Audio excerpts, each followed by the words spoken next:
Yo, what's going on? Terrell, Hall of Fame, D-Line. This is not a bully rant, so to speak, but it's more so like for me to tell y'all some things. And I have these wristbands on because I'm outside of the gym. I get it in when I can. But there's a couple responsibilities between a buyer and a seller of these puppies. First thing I would want to tell y'all, and these topics have come up a lot recently, but when you're buying a dog, the buyer has a responsibility just like the seller.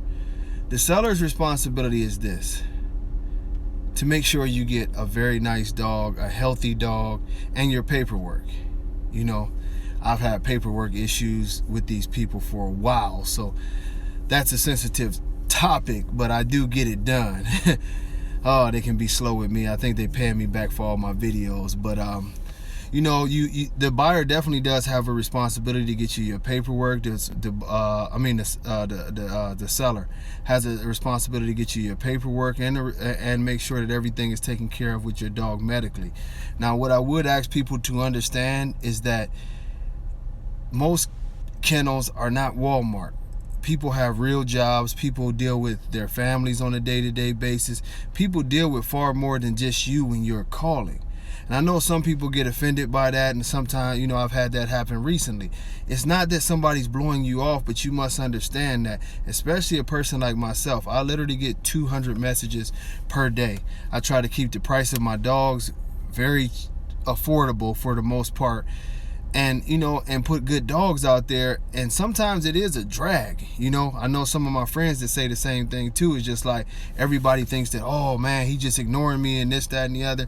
But you have to understand that, you know, just because you're buying a puppy from a person, you don't take priority in that person's life. I think if they get back with you within a couple days, that's normal. I've bought dogs, and that's usually it. Guys may take 3 or 4 days to get with me, but they working their butts off and they got a family to take care of. So then they're like, oh, I gotta call them back, but I get a healthy puppy and I'm happy with that.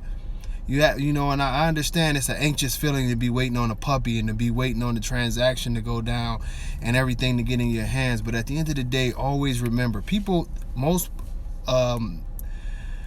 breeders have a life outside of this. And the number one responsibility is rely on their history. If this person has a long history of putting out quality dogs, or if this person has a solid history of doing good business and getting people what they want, that is what you rely on. History will tell you, you will get your dog. Now, on the second note, as a buyer, always remember this. I brought up the term Walmart. This is not Walmart. When you're dealing with breeders, it's not Walmart. The basic rule of thumb when buying any dog is this: all sales are final unless the dog is found to be something physically wrong with the dog, to where, you know, a lot of breeders will take the responsibility and you know, get you another dog or whatever. But all sales are final.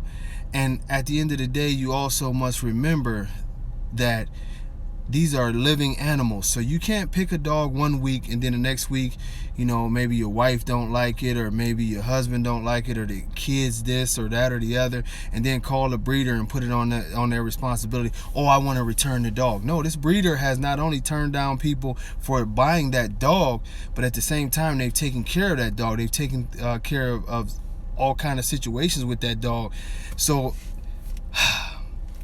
you know, be a responsible buyer at the same time. To don't try to change up and decide, oh, I want to return something. Or if someone, you know, sent you a dog, I want to send it back to you.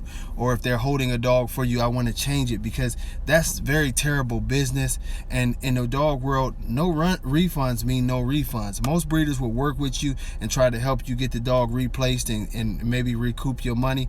But for the most part, you have to understand that this is not a thing of like you playing with a retail. You're playing with a living animal, and a lot of work that people have put into it. So on both sides of the fence, hopefully things can be respected, and you know, your puppy buying experience and you placing your puppies to new homes can be a better sequence than most have had to deal with. I've had some great experiences and I've had some terrible experiences, but overall it's always a joy to see the dogs go, for me, all over the world and getting their new homes and somebody loving them, and it's just a good feeling. But I just wanted to put that on your brain to keep this in mind, that it's two sides to it, and don't make unnecessary demands on people and expect the moon out of people, because outside of dogs, people do have lives.